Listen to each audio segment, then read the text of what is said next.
إلى النور، وجعل العلماء ورثة للأنبياء يبلغون عن خاتم الرسل ختم الرسالات، وهي رسالة عامة شاملة لكل زمان ومكان، أرسل بها محمد صلى الله عليه وآله وسلم بما هو رحمة الله للعالمين، وما أرسلناك إلا رحمة للعالمين، ينقذ الناس من الضلالة ويبشرهم برحمة الله ونعمته وفضله، وينذرهم لقاء يوم لا ينفع فيه مال ولا بنون إلا من أتى الله بقلب سليم.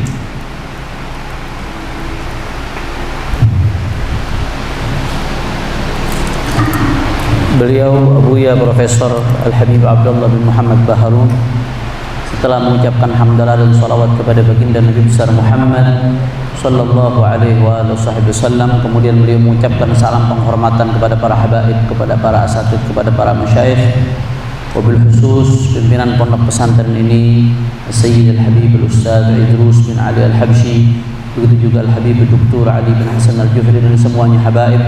Mudah-mudahan semua dijaga oleh Allah Subhanahu wa taala.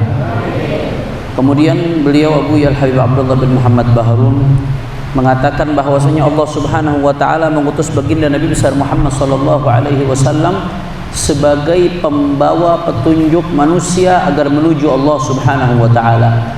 Rasulullah sallallahu alaihi wasallam mengeluarkan manusia minadh-dhulumati ilan nur, dari kegelapan kepada cahaya yang terang benderang. Dan Rasulullah sallallahu alaihi wasallam menjadikan para ulama sebagai pewarisnya para nabi-nabi. Para ulama menjalankan tugasnya Rasulullah sallallahu alaihi wasallam di dalam menyampaikan risalah penutup, risalah yang sifatnya syamilah, yang sifatnya komprehensif, sempurna, mencakup segala waktu dan zaman. Dan risalah tersebut tidak lain dan tidak bukan merupakan bentuk rahmat kasih sayangnya Allah Subhanahu wa taala kepada alam semesta. Wa ma arsalnaka illa rahmatan lil alamin. Rasulullah sallallahu alaihi wasallam dengan risalah tersebut menyelamatkan manusia dari kesesatan.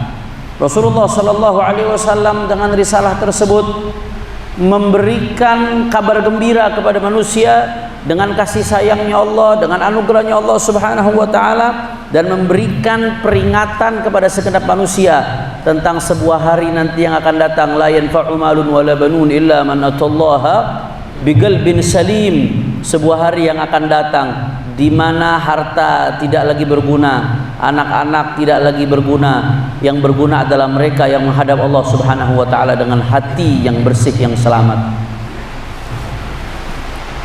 Wa antum ayuha at-tullab wa at-talibat fi rawdatil Mustafa sallallahu alaihi wa alihi wasallam.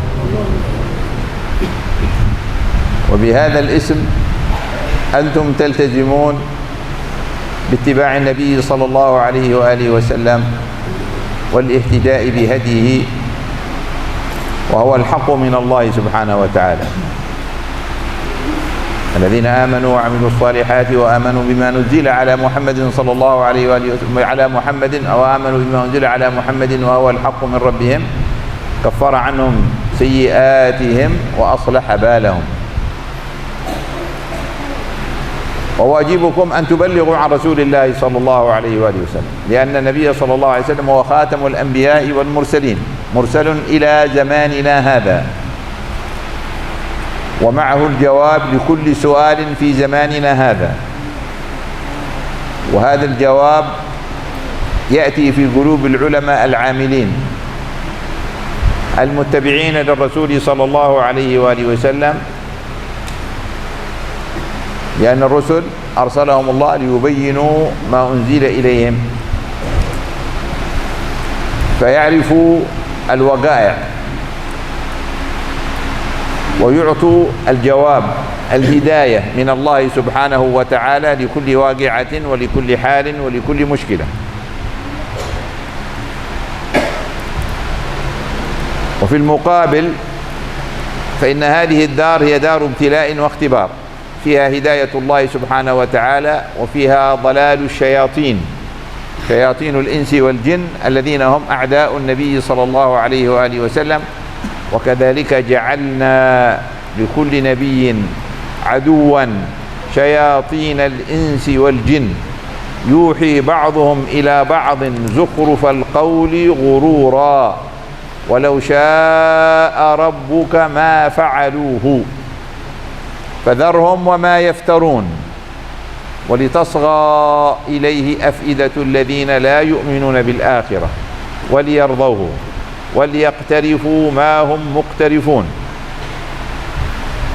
فهذه الفتن تؤدي إلى الإضلال، هناك هداية وهناك إضلال. من اتبع الرسول وهداية الرسول يفوز في هذه الحياة الدنيا ويعيش حياة سعيدة ويكون مصيره الجنة. ومن اتبع الشياطين واتبع الطاغوت واتبع الهوى غرق في الظلمات وكان مصيره إلى النار حياة. ومن أعرض عن ذكري فإن له معيشة ضنكا ونحشره يوم القيامة أعمى قال رب لم حشرتني أعمى وقد كنت بصيرا قال كذلك أتتك آياتنا فنسيتها وكذلك اليوم تنسى. فإذا هناك هداية مصدرها النبي صلى الله عليه وسلم، وإضلال مصدره الشيطان والطاغوت والهوى شياطين الإنس والجن وهوى النفس.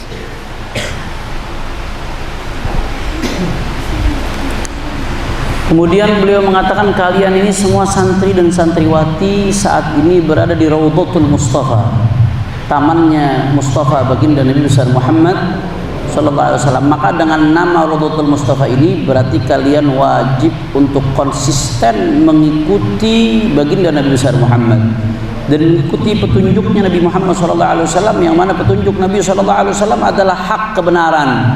Allah Subhanahu wa taala mengatakan barang siapa yang mengikuti petunjuknya Nabi, yang mana petunjuk Nabi sallallahu alaihi wasallam itu adalah hak kebenaran, maka Allah akan ampuni dosa-dosa mereka, dileburkan dosa-dosa mereka dan keadaannya akan diperbaiki oleh Allah Subhanahu wa taala. Maka kalian sebagai santri, karena kalian di Raudhatul Mustafa, di tamannya Rasulullah sallallahu alaihi wasallam, kelak di kemudian hari tugas kalian adalah tabligh, menyampaikan apa yang datang dari Nabi sallallahu alaihi wasallam. Dan apa yang datang dari Nabi sallallahu alaihi wasallam itu adalah jawaban terhadap segala macam problematika yang ada setiap waktu dan setiap masa. Dan jawaban itu adanya di mana? Adanya di hatinya para ulama. Para ulama yang bisa mengetahui bagaimana solusi dari sebuah realita, jawaban dari sebuah masalah. Itu adanya di hatinya dari para ulama. Dari mana para ulama mendapatkan itu? Dari baginda Nabi besar Muhammad sallallahu alaihi wasallam. Oleh karena itu kita santri belajar dari para ulama. Kemudian di sisi lain kata beliau, dunia ini ada hidayah, ada petunjuk yang datang dari Rasulullah, dibawa oleh para ulama. Kita ambil petunjuk tersebut dari para ulama. Di sisi lain, wafil mugabil, dunia ini merupakan darul ibtila, tempatnya cobaan. Kalau di dunia ada petunjuk yang dibawa oleh para ulama bersumber dari Nabi sallallahu alaihi wasallam, di sini juga ada idlal. Ada penyesatan yang dilakukan oleh setan dan pasukan-pasukannya. Jadi kalau ulama bawa petunjuk, setan dan pasukan-pasukannya bawa sesuatu yang bisa menyesatkan daripada umat manusia. Dan Allah Subhanahu wa taala mengatakan setan itu adalah musuhnya. Allah Subhanahu wa taala mengatakan bahwasanya Allah mengutus para rasul dan para nabi, dan Allah menjadikan daripada para nabi dan para rasul tersebut musuh dari kalangan setan-setan. Maka oleh karena itu hati-hati kita mengambil petunjuk dari para ulama. Di sisi lain kita menghindari fitnah yang bersumber dari penyesatan yang dilakukan oleh para setan-setan. Maka kalau seseorang sudah mengikuti penyesatan yang dilakukan oleh syaitan dan pasukannya tadi, maka apa yang terjadi, barang siapa yang mengikuti Rasulullah SAW dengan hidayah yang dibawa oleh Nabi, kemudian dilanjutkan oleh para ulama, maka hidupnya akan menjadi kehidupan yang bahagia dan tempatnya nanti akan di surga. Dan sebaliknya, barang siapa yang mengikuti setan dengan penyesatan yang dilakukan oleh setan, maka ujung-ujungnya hidupnya akan gelap gulita dan di akhirat nanti dia akan masuk ke neraka. Na'udzubillah min dzalik. Wa man 'arada an dzikri fa inna lahu ma'isyatan dhanka wa sanahsyuruhu yaumal qiyamati a'ma. Barang siapa yang berpaling dari mengingat Allah Subhanahu wa taala, maka dia akan mendapatkan kehidupan yang sempit dan nanti di akhirat dibangkitkan dalam keadaan buta. Mereka bertanya, "Ya Allah ya Rabb, kenapa Kau bangkitkan kami dalam keadaan buta? Dulu di dunia kami dalam keadaan melek bisa melihat." Begitulah Kau didatangkan ayat-ayat Allah kepada kalian, akan tapi kalian melupakannya, meninggalkannya sehingga dibangkitkan dalam keadaan buta. Na'udzubillah min dalik. Oleh karena itu tadi beliau menegaskan, ada hidayah, ada idlal. Ada hidayah, petunjuk dari Allah, di sisi lain ada idlal, ada penyesatan. Hidayah sumbernya dari Allah Subhanahu wa taala, dibawa oleh baginda Nabi besar Muhammad sallallahu alaihi wasallam. Sedangkan idlal, penyesatan, sumbernya dari syaitan, dari taghut, dari hawa nafsu yang ada di bawah manusia yang ingin menyesatkan kehidupan manusia. Allah Subhanahu wa ta'ala khalaqana lina'budahu linakuna 'abidan lahu wa linusallima lahu wa nahtadiya bihadihi ونتبع رسوله صلى الله عليه وسلم. وهناك أو الشيطان يريد أن نكون عبيدا له وعبيدا للطواغيت، أن نخرج من عبودية الله سبحانه وتعالى إلى عبودية الأشياء وعبودية من يملكون الأشياء. فإذن وصف المؤمن العابد لله سبحانه وتعالى أنه حر، ووصف الكافر الذي يتبع الشيطان أنه عبد للهوى، عبد للشيطان. ألم أعهد إليكم يا بني آدم ألا تعبدوا الشيطان إنه لكم عدو مبين وأن اعبدوني هذا صراط مستقيم. أفرأيت من اتخذ إلهه هواه. فالعبودية وصف في الإنسان، إما أن يعبد الله فيكون حرا عن عبادة الأشياء وعن عبادة غير الله، وإما أن يشرك مع الله سبحانه وتعالى آلهة أخرى فيعبد هواه ويعبد الشيطان ويعبد الطاغوت، فيكون عبدا ضعيفا خسيسا مظلم القلب بعيدا عن مقتضيات العقل، ثم يكون مصيره النار والعياذ بالله عز وجل. الله أرسل محمدا صلى الله عليه وآله وسلم لتحرير العالم من عبودية غير الله، لرفع كرامة الإنسان، لتعظيم الإنسان في مواجهة الطواغيت ومواجهة الشياطين، ليكون الإنسان حرا مكرما. ولقد كرمنا بني آدم. والشياطين والطواغيت يريدون أن يستعبدوا الإنسان وأن يذلوه وأن يخضعوه، والاختيار للإنسان، فمن شاء فليؤمن ومن شاء فليكفر. ووظيفة وراث النبي صلى الله عليه وآله وسلم أن يحرروا هذا الإنسان، ولا يحرر العبد إلا الحر. العبد لا يحرر العبد، الحر هو الذي يحرر العبد. Allah Subhanahu wa taala menciptakan kita untuk kita beribadah kepada Allah Subhanahu wa taala, untuk kita menyerahkan segalanya kepada Allah Subhanahu wa taala, dan untuk kita taat kepada baginda Nabi besar Muhammad sallallahu alaihi wasallam. Sedangkan setan itu ingin mengeluarkan kita dari ibadatullah ila ibadat ghairillah. Setan ingin mengeluarkan kita dari penghambaan kepada Allah Subhanahu wa taala kepada penghambaan kepada selain Allah Subhanahu wa taala, agar kita menjadi hamba-hambanya makhluk selain Allah Subhanahu wa taala. Itu yang diinginkan oleh setan. Maka sifat seorang hamba yang mukmin, yang betul-betul jadi abid, hambanya Allah Subhanahu wa taala, dia berarti jadi orang yang hur, yang merdeka. Sebaliknya sifat seorang kafir yang mengikuti syaitan, hakikatnya dia justru adalah seorang abd, seorang budak yang terikat dengan perbudakan penghambaan kepada selain Allah Subhanahu wa taala. Maka oleh karena itu, ya, orang yang beriman kepada Allah Subhanahu wa taala, maka dia adalah orang yang betul-betul merdeka. Sedangkan orang yang kafir dan mengikuti syaitan itu adalah orang yang terkekang dengan perbudakan penghambaan kepada selain Allah Subhanahu wa taala. Itulah yang mereka inginkan. Maka orang-orang yang beribadah kepada Allah adalah orang yang merdeka, orang yang kuat.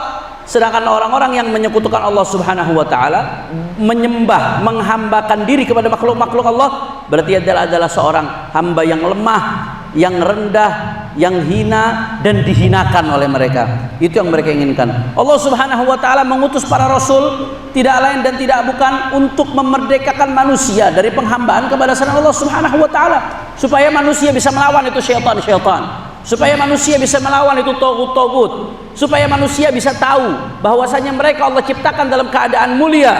Allah taala berfirman, walaqad karramna bani Adam. Kata Allah Subhanahu wa taala, sungguh kami telah memuliakan mereka Bani Adam. Bani Adam diciptakan oleh Allah dalam keadaan mulia. Setan apa yang dia inginkan? Dia pengen menghinakan itu Bani Adam yang sudah dimuliakan oleh Allah Subhanahu wa taala. Tapi Allah kasih pilihan kepada manusia, wa man syaa'a falyu'min wa man syaa'a falyakfur. Yang pengen beriman, iman, yang pengen kufur, kufur, kata Allah Subhanahu wa taala. Allah kasih pilihan. Akan tetapi Allah kasih mereka tugas, para pewaris Nabi sallallahu alaihi wasallam, untuk membebaskan manusia dari kekangan, perbudakan, penghambaan kepada selain Allah Subhanahu wa taala. Maka mereka para pewaris Nabi yang ingin memerdekakan manusia dari penghambaan kepada selain Allah, dirinya harus jadi merdeka dulu. Para dai, para ustadz, para pewaris Nabi, warasatul Nabi yang pengen mengajak orang kepada penghambaan kepada Allah, memerdekakan mereka dari penghambaan kepada selain Allah, dirinya harus jadi merdeka dulu, karena tidak bisa memerdekakan orang lain kecuali seorang yang sudah merdeka, hur. هذا المعهد ينتمي إلى مدرسة الحبيب عدروس بن سالم الجفري. حبيب عدروس رجل حر جاء بنور محمد صلى الله عليه وسلم، وكان وارثا لجده رسول الله صلى الله عليه وسلم. رأى الاستعمار الهولندي يريد أن يستعبد الناس، بل كان يستعبد البلاد ويأخذ مواردها وخيراتها ويستعبد الناس ويريدهم في الجهل والضعف حتى يتحكم فيهم كما يريد. الحبيب عدروس جاء بمشروع تحرير، حررهم من الجهل فحررهم من العبودية، حررهم من اتباع القيم الغربية التي جاء بها الكافر فحررهم من هذا الكافر. نشر العلم والتعليم وأعطى الكرامة وأعطى العزة، فصنع رجالا أحرارا أثروا في مساحة واسعة من أندونيسيا، فاستحقوا أن يكونوا أبطالا أتباع بطل محمدي نبوي. وأنتم اليوم من ثمرة غرسهم، يجب أن تسيروا على دربهم وعلى طريقتهم، أن تكونوا أحرارا لتحرروا بلدكم ولتحرروا مجتمعكم ولتحرروا العالم كله الذي يعيش ظلمات العبودية لغير الله سبحانه وتعالى. Kemudian beliau mengatakan pesantren ini berafiliasi kepada Al-Habib Idrus bin Salim Al-Jufri radhiyallahu anhu. Habib Idrus bin Salim Al-Jufri adalah rajulun hur, seseorang yang merdeka. Beliau datang membawa cahayanya baginda Nabi besar Muhammad sallallahu alaihi wasallam. Beliau adalah seorang pewaris Nabi. Habib Idrus melihat penjajahan yang dilakukan oleh Belanda. Mereka ingin memperbudak manusia, mereka ingin merampok sumber daya alam seenak-enaknya. Itu yang dilakukan oleh Belanda. Maka datanglah Al-Habib Idrus bin Salim Al-Jufri membawa program memerdekakan manusia dari penjajahan Belanda. Bagaimana caranya Al-Habib Idrus memerdekakan mereka dari penjajahan? Harrarahum minal jahl. Habib Idrus memerdekakan mereka dari kebodohan. Manusia dibikin merdeka dari kebodohan sehingga mereka menjadi merdeka dari penjajahan. Penjajah yang memang sengaja membuat mereka yang dijajah menjadi bodoh. Habib Idrus memerdekakan manusia dari mengikuti orang kafir. Maka secara otomatis mereka jadi merdeka dari penjajahan orang kafir. Itu yang dilakukan oleh Habib Idrus bin Salim Al-Jufri. Nggak sampai di situ, Habib Idrus bin Salim Al-Jufri juga berhasil mencetak rijalan ahrar, para tokoh-tokoh yang hidup merdeka yang tersebar di berbagai penjuru Indonesia, yang mana tokoh-tokoh ini mereka semua menjadi abtal, menjadi pahlawan-pahlawan karena mereka mengikuti batal Muhammadi. Mereka mengikuti sosok pahlawan yang memperjuangkan agamanya baginda Nabi besar Muhammad sallallahu alaihi wasallam, inilah Habib Idrus, inilah murid-muridnya Habib Idrus. Maka kalian semua, kata beliau, berjalan di jalan mereka, sehingga insya Allah kalian akan menjadi orang-orang yang merdeka, dan kalian akan memerdekakan dunia yang saat ini begitu gelap dengan berbagai penjajahan di dalamnya.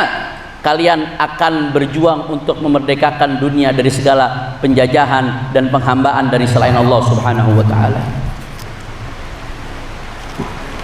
المحرر لا بد أن يكون حرا. هل نحن أحرار الآن؟ ما هو كان هناك في زمن الحبيب عدروس الاستعمار الذي هو دولة بلندا الغربية جاءت بالجيوش وسيطرت على هذه الأراضي الواسعة بقوة تفوقها العلمي والتكنولوجي وبجيوشها وأسلحتها.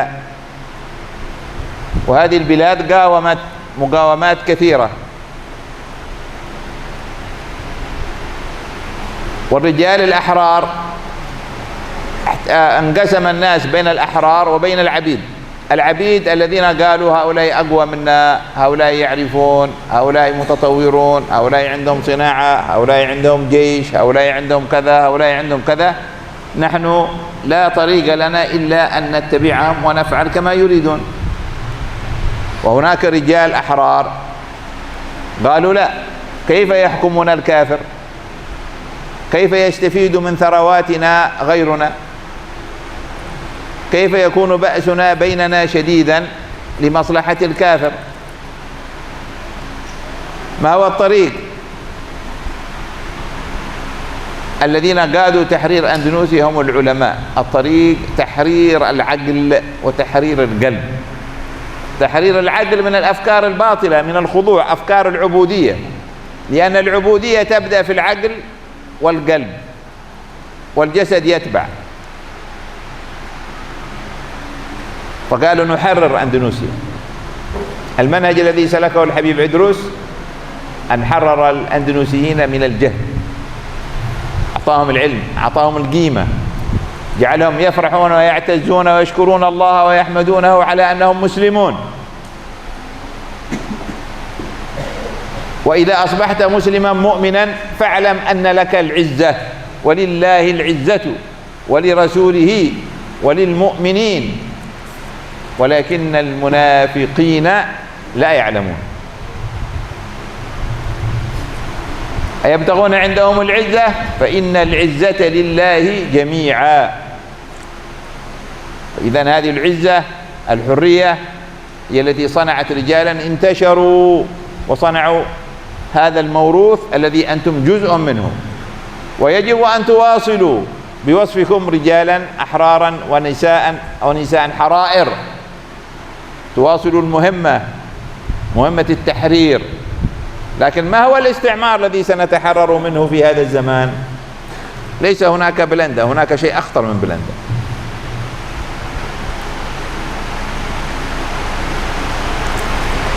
Kemudian beliau mengatakan seorang yang ingin memerdekakan, tadi sebagaimana tadi disinggung, harus menjadi orang yang merdeka dulu. Nah, pertanyaannya, apakah kita sudah menjadi orang yang merdeka? Nanti akan dibahas. Nah, sekarang beliau ingin bahas apa sih yang ada di zaman penjajahan. Kenapa Belanda bisa menjajah kita? Oh, Belanda sebuah negara, dia menguasai tanah kita di Indonesia karena mereka bawa pasukan, mereka membawa teknologi, mereka punya kekuatan. Akhirnya mereka menjajah negeri kita. Tapi negeri ini terus melawan. Negeri ini terus melawan. Itu yang terjadi di zaman penjajahan. Maka ketika di zaman penjajahan, saat itu manusia terbagi menjadi dua. Ada ahrar, ada abid. Ada manusia-manusia yang merdeka, ada manusia yang mentalnya, mohon maaf, mental budak. Manusia-manusia yang mentalnya budak itu udah pasrah. Mentalnya mental terjajah. Ya udah, ini mereka punya pasukan, punya kekuatan, punya teknologi, kita mau apa lagi, diam aja udah, nggak usah pakai apa-apa. Itu mentalnya mental abid. Tapi kalau mentalnya mental ahrar, mental merdeka, seperti para ulama-ulama, para pejuang-pejuang kita, apa yang mereka pikirkan? Oh, bagaimana mungkin kita mau hidup di bawah kekuasaan mereka? Bagaimana mungkin kita mau hidup di bawah penjajahan mereka? Mereka menguasai kekayaan kita, menguasai daripada sumber daya alam kita dan lain sebagainya. Akhirnya dilakukan perlawanan. Itu mental-mental ahrar, mental-mental orang-orang yang merdeka yang melakukan perlawanan terhadap penjajahan. Nah, para ulama disebut sebagai para pahlawan kemerdekaan. Bagaimana cara mereka melakukan perjuangan di dalam menciptakan kemerdekaan, tahrir, perjuangan dalam menciptakan kemerdekaan? Kata beliau, yang dilakukan oleh para ulama adalah tahrir al-aql wal qalb, adalah memerdekakan otak dan hati. Karena yang namanya badan itu terjajah ngikut otak dan hati. Yang pertama dijajah otak dan hati dulu ya ikhwan. Yang dilakukan oleh Habib Idrus bin Salim Al-Jufri, apa yang beliau lakukan? Beliau memerdekakan otak dan hati. Karena yang pertama dijajah adalah otak dan hati. Kalau mental sudah terjajah, maka jasadnya pun akan terjajah. Maka beliau Habib Idrus bin Salim Al-Jufri dengan para ulama-ulama, mereka memerdekakan otak kita dari kebodohan. Mereka mengenalkan kepada kita tentang pentingnya Islam, betapa besarnya Allah Subhanahu wa taala, betapa pentingnya ajaran Nabi Muhammad sallallahu alaihi wasallam, betapa besarnya harga diri kita sebagai mukminin, orang-orang yang beriman kepada Allah Subhanahu wa taala. Kalau kita udah sadar bahwasanya iman itu begitu berharga, walillahil izzatu wa lirasulihi wa lil mu'minin, maka izzah, kemuliaan hanya milik Allah, milik Rasulnya, dan milik orang-orang beriman, sehingga kita merasa jiwa kita adalah jiwa yang mulia, nggak boleh dijajah oleh mereka para penjajahan. Itu yang dilakukan oleh Habib Idrus. Ayabtaguna indahul izzah, ayabtaguna indahumul izzah, fa innal izzata lillahi jami'a. Apakah mereka menginginkan kemuliaan dari mereka orang-orang kufar yang selain Allah Subhanahu wa taala? Fa innal izzata lillahi jami'a. Sesungguhnya al-izzah, kemuliaan, semuanya hanya milik Allah Subhanahu wa taala. Itu yang ditanamkan oleh Habib Idrus bin Salim Al-Jufri dan oleh para ulama. Tahrirul aql wal qalb, memerdekakan hati, memerdekakan akal, sehingga berasa sebagai seorang mukmin dia mulia, enggak boleh terjajah, sehingga melakukan perlawanan dan diberikan kemerdekaan oleh Allah Subhanahu wa taala. Dan kalian semua adalah penerusnya. Maka tugas kalian adalah melanjutkan muhimmah, tugas ini, tugas menciptakan kemerdekaan. Kalian sebagai orang-orang yang merdeka melanjutkan tugas ini. Tapi kemerdekaan yang seperti apa? Kata beliau, ada penjajahan yang akhtar min Holanda, yang lebih bahaya dari penjajahan Belanda. نحن الآن نعيش حياتين، الحياة العادية والحياة الافتراضية فيرتشوال. كل واحد منا متصل بهذه الحياتين، يعيش في الواقع ويعيش خارج الواقع. والأداة هي الكمبيوتر والجوال. هذا الكمبيوتر والجوال يسيطر على حياة الناس الآن سيطرة قوية جدا، وينقلهم من الحياة الواقعية إلى الحياة الافتراضية، ثم يبدل ويغير في العقول وفي القلوب، فيقنعهم بالباطل ويغير قلوبهم ومشاعرهم ليتصرف فيها كما يشاء. أصبح الناس الآن عبيدا للعالم الرقمي، وهذه مشكلة عالمية ليست موجودة في أندونيسيا فقط ولا في بلاد العرب، بل موجودة في الغرب حتى نفسه. هناك طواغيت، شركات قوتها أقوى من الدول، وهناك حكومات تدعمها، والمقصود أن يحتلوا البلدان الضعيفة والأمم الضعيفة، فيأخذوا خيراتها وكنوزها ومواردها وأموالها، ويجعل الناس يعملون عملا كثيرا وينفقون أموالهم على ما تزينه لهم الشركات عبر الإنترنت. هذه هنا إذن عبودية، لأنها في النهاية استعمار، ويسمى الآن الاستعمار الرقمي والإمبريالية الرقمية. هذا حقيقة معروفة في كل مكان. Kemudian beliau mengatakan tadi ada penjajahan yang lebih besar dari penjajahan Belanda. Apa? Nah, ini kita mesti paham. Kita hidup saat ini dalam dua kehidupan. Kehidupan yang pertama, kehidupan kita yang biasa sehari-hari, hayah adiyah, hayah waqi'iyah, kehidupan realitas seperti kita duduk saat ini. Yang kedua adalah hayah iftiradiyah, kehidupan virtual, kehidupan online. Itu kehidupan kita yang kedua. Kehidupan kita yang kedua ini online menggunakan apa? Menggunakan HP, menggunakan komputer dan lain sebagainya. Nah, al-hayah al-iftiradiyah, kehidupan online kita, kehidupan virtual kita ini betul-betul menguasai manusia. Manusia betul-betul saat ini dikuasai oleh kehidupan digital, kehidupan virtual, dan betul-betul memindahkan kehidupan manusia dari kehidupan nyata menjadi kehidupan virtual. Mereka menguasai hati-hati manusia, mereka merubah hati-hati manusia, dan mereka dibuat merasa puas dengan kebatilan. Sehingga banyak manusia gara-gara terpengaruh dengan kehidupan virtual, akhirnya di kehidupan nyata mau berbuat seenaknya, berbuat semau-maunya. Berapa banyak sekarang annas abidun lirragmi, manusia yang menjadi budak-budaknya kehidupan digital. Itu banyak sekali saat ini. Ini masalah, kata beliau, bukan hanya di Indonesia. Ini masalah bukan hanya di negara-negara Islam. Ini termasuk masalah di Barat. Di Barat saat ini masalah ini menjadi problem yang luar biasa. Di sana ada tawagit. Tawagit ini dari kata-kata tawgut. Tawgut itu sesuatu yang melampaui batas. Ya. Ada tawagit yang mereka merupakan perusahaan-perusahaan besar, yang bahkan mereka lebih besar dari banyak negara. Perusahaan-perusahaan ini juga didukung, disokong oleh beberapa negara. Tujuannya apa? Ingin menjajah negara-negara kecil, ingin menjajah orang-orang yang lemah, mengambil kekayaan alam mereka, mengambil harta mereka, menindas kehidupan mereka. Itu yang terjadi, ikhwan. Dan itu terjadi saat ini. Saat ini kebanyakan orang-orang tunduk dengan dunia digital, dengan platform-platform digital.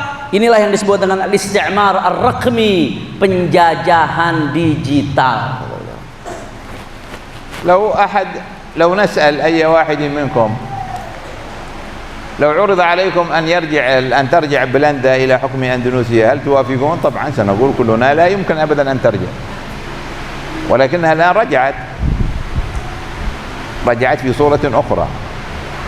الآن الاستعمار أخطر من الاستعمار السابق. السؤال كل واحد منكم له جوال، وإن كان الجوال ممنوعا في المعهد، لكن أول ما يخرج من بوابة المعهد سيفتح الجوال، يستلم الجوال، سيفتح الجوال وسيقضي ما عليه من واجبه ومن عبادته للجوال، وسيعيش مع الجوال كل وقته حتى يرجع إلى المعهد ويترك الجوال وهو كاره. السؤال هنا المركزي: من يملك من؟ أنت تملك الجوال أم الجوال يملكك؟ هل أنت حر أم أنت عبد؟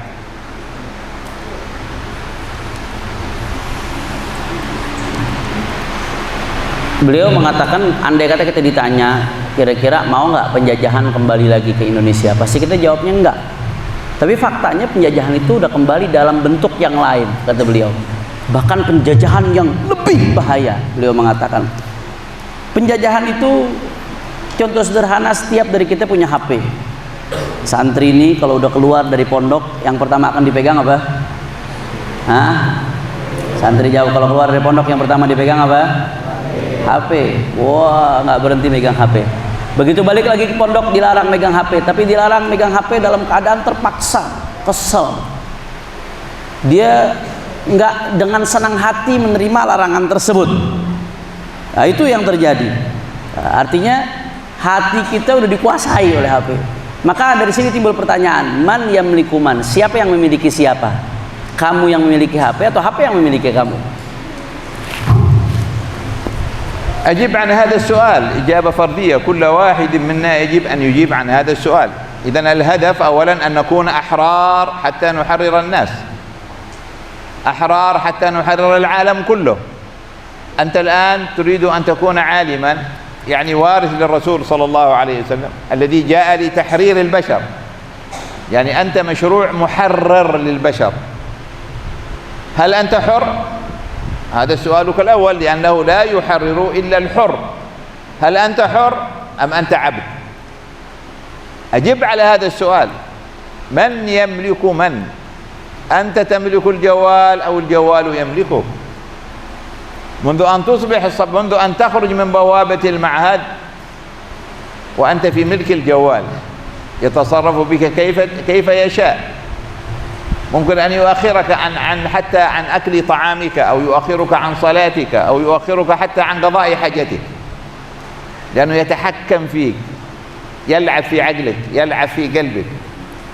أنت الآن لست ابن فلان وفلانة، لكن أنت ابن فلان وفلانة وأقدم منهم وأكثر تأثيرا، أنت ابن الجوال، أنت ابن الترند، أنت ابن الميدسوس. كل هذا هؤلاء يربونك، يؤثرون فيك ويغيرون عقلك وقلبك.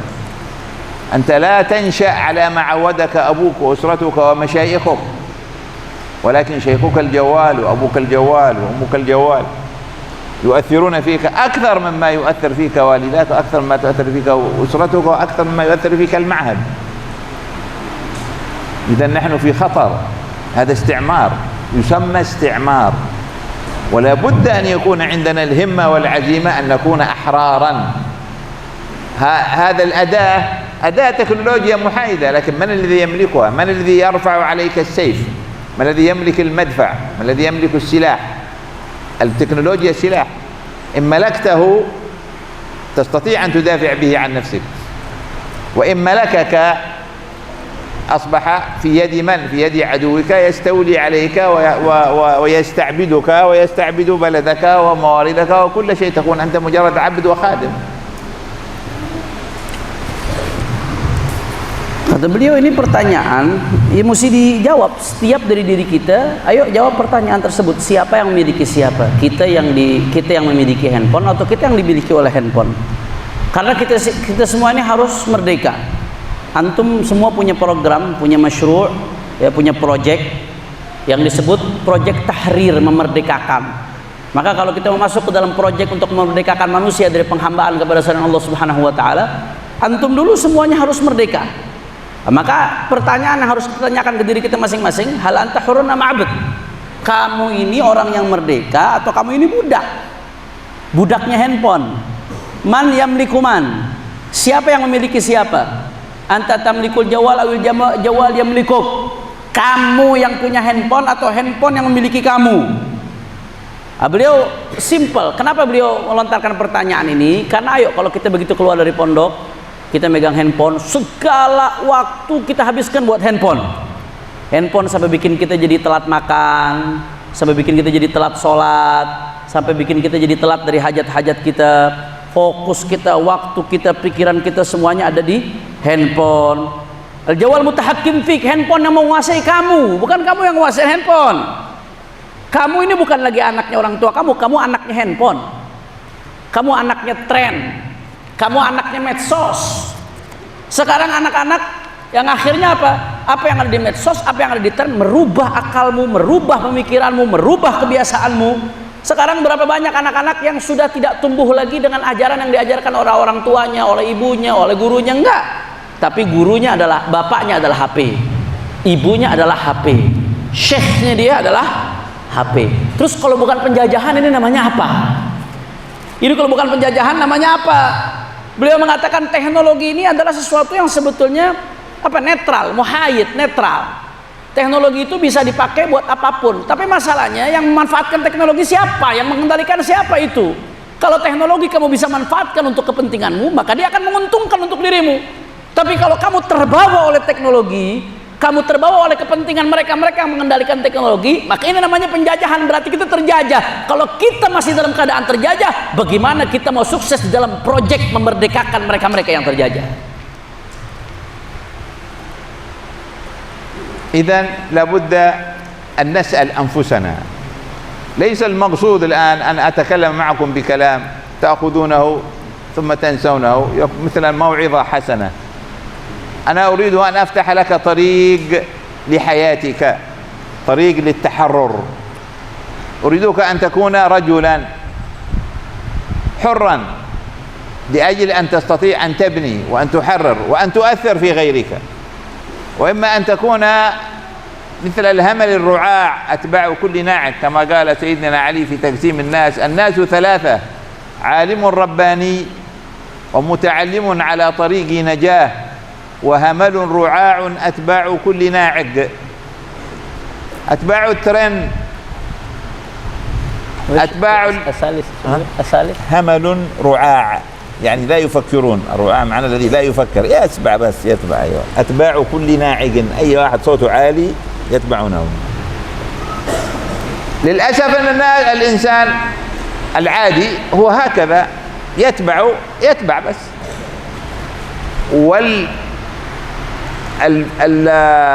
العالم الرقمي هذا جذاب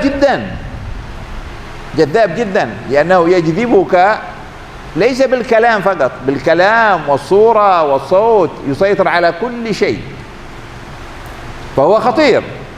لكن لازم أن تفهم أن هذا مؤثر عليك، وأنه يخرجك من إنسانيتك، يخرجك من العالم الحقيقي ويؤثر عليك، يبدلك إلى الإنسان الذي يريدونه هم الذين يملكون هذه الأدوات، الشركات الكبرى الغربية والحكومات الغربية، من أجل أن يتصرفوا فينا. والنهاية مظلمة. الآن الأسر تتفكك. الطالب الآن علاقة الطالب بالشيخ مختلفة عن علاقة الطالب بالشيخ قبل 20 سنة، مختلفة تماما. أصبح الطالب الآن يعتبر نفسه يفهم أكثر من الشيخ،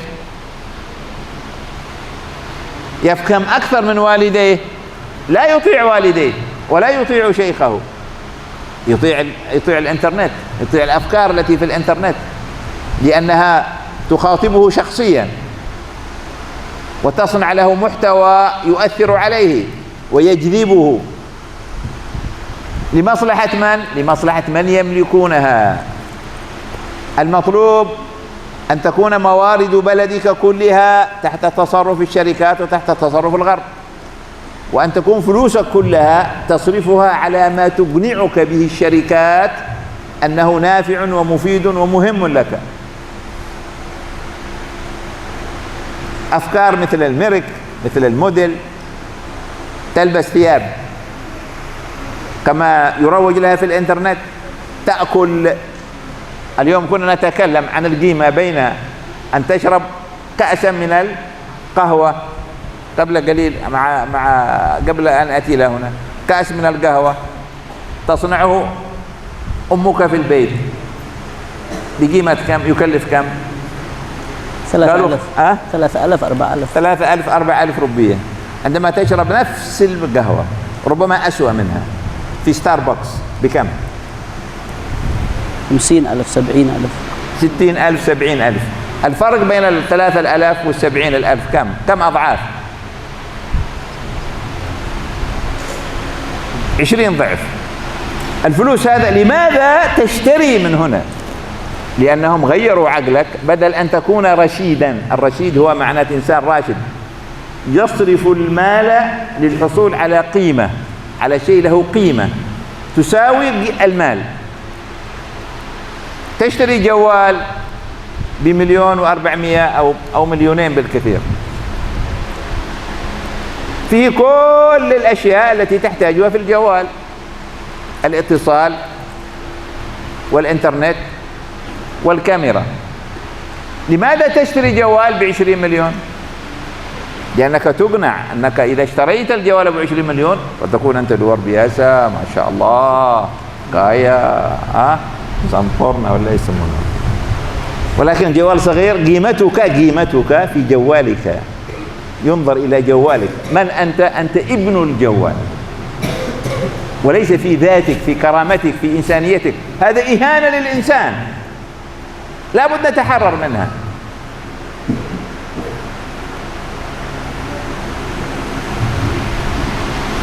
فإذا لابد أن تعمل بالمضاعفة، بالتعب، بالمشقة. حياتك كلها تكون لأجل أن تعطي الشركات التي أقنعتك بأنك لا تكون إنسانا إلا إذا ملكت جوالا ميرك، لبست ثياب ميرك، وفعلت كذا وكذا، وفعلت كذا، أكلت بالطريقة التي يريدونها.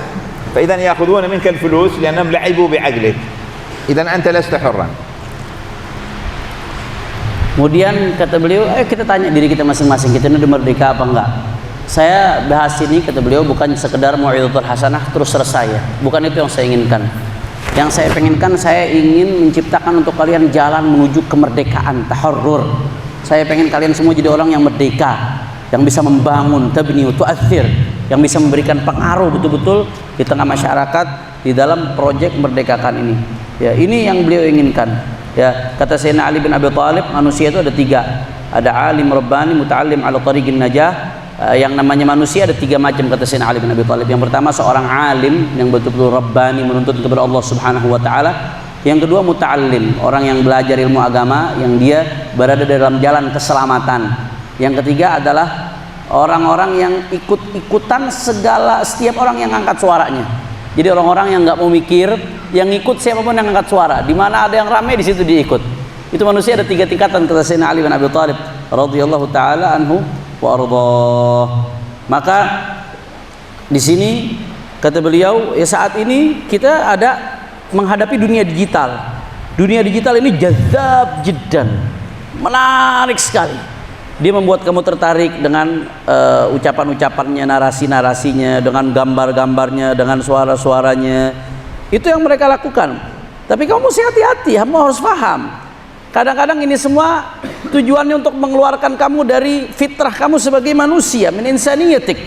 Ya, manusia dikeluarkan dari fitrahnya sebagai manusia menjadi manusia yang seperti yang mereka inginkan, seperti manusia yang mereka kehendaki. Negara-negara barat, perusahaan-perusahaan barat yang besar, dan ujung-ujungnya ya Allah bahaya sekali, nihayatuhu mudlimah. Ini ujung-ujungnya gelap sekali, bahaya sekali. Berapa banyak sekarang keluarga yang hancur menjadi renggang gara-gara dunia digital ini? Berapa banyak? Berapa banyak sekarang hubungan antara guru dengan muridnya yang menjadi rusak? Hubungan guru dengan murid sekarang udah beda sama dulu. Dulu 20 tahun lalu, 15 tahun lalu hubungan guru dengan murid luar biasa. Tapi sekarang murid karena merasa bisa mengakses pengetahuan dengan gampangnya, mengakses informasi dengan gampangnya, merasa lebih hebat dari gurunya, merasa lebih pintar, lebih tahu segala-galanya dari gurunya, ya.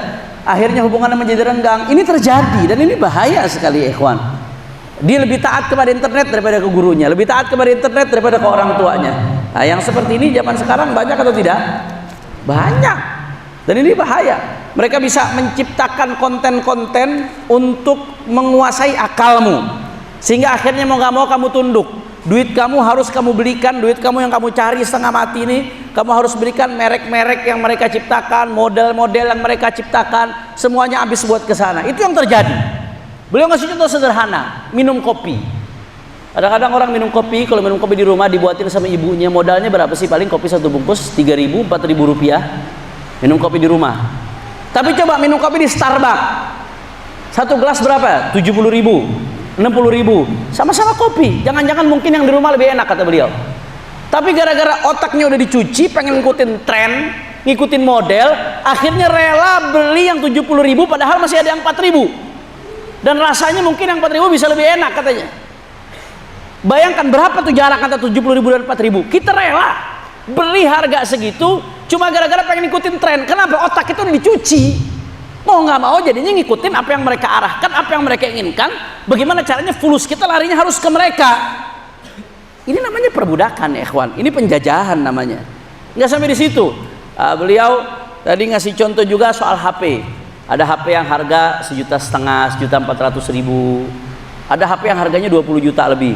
HP yang 1,4 juta udah bisa dibuat telepon, ada kamera di dalamnya, bisa buat nyimpan segala macam. Fungsinya kurang lebih dengan HP yang 20 juta lebih.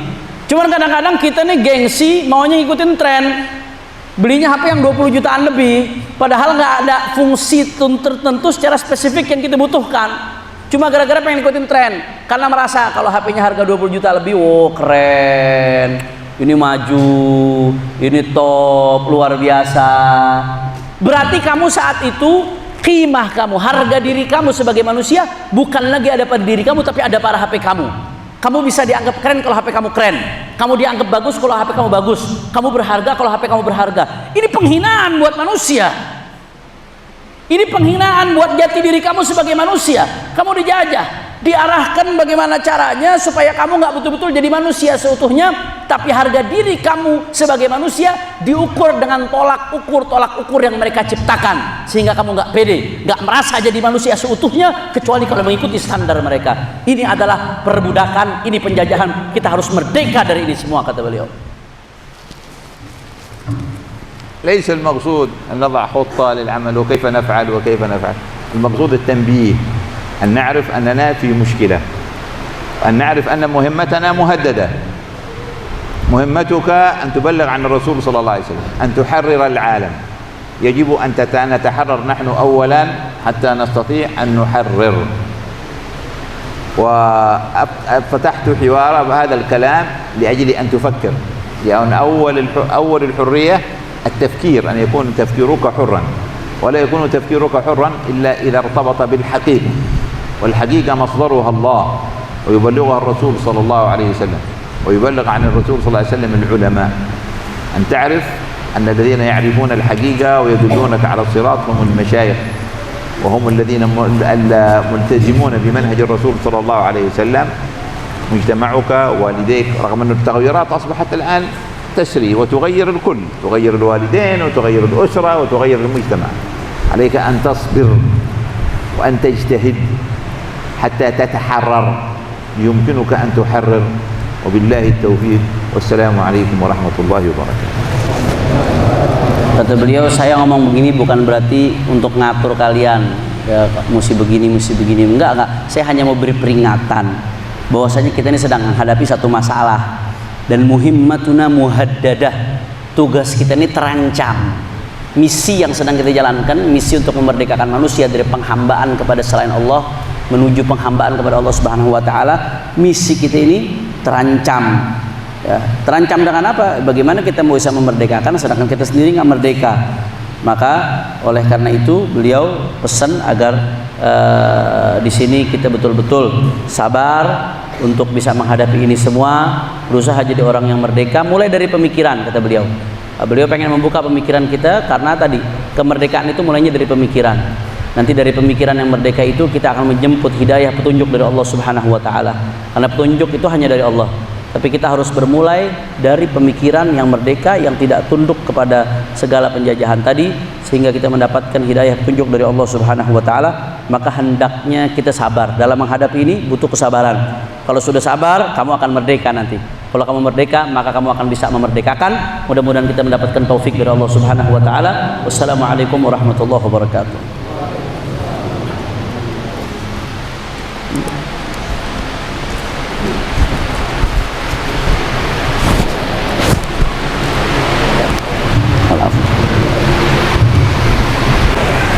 أجزتكم في الأوراد والأذكار، أوراد سادتنا الأبي علوي وأذكارهم، راتب العطاس وراتب الحداد، الورد اللطيف للإمام الحداد، وما في المسلك القريب لحبيب عبد الله بن حسين بن طاهر،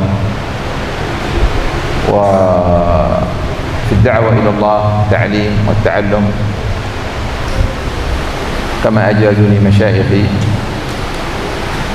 وكذلك أجزتكم في التحرر والتحرير. يا سلام، الله أكبر. آخر إجازة أجزتكم.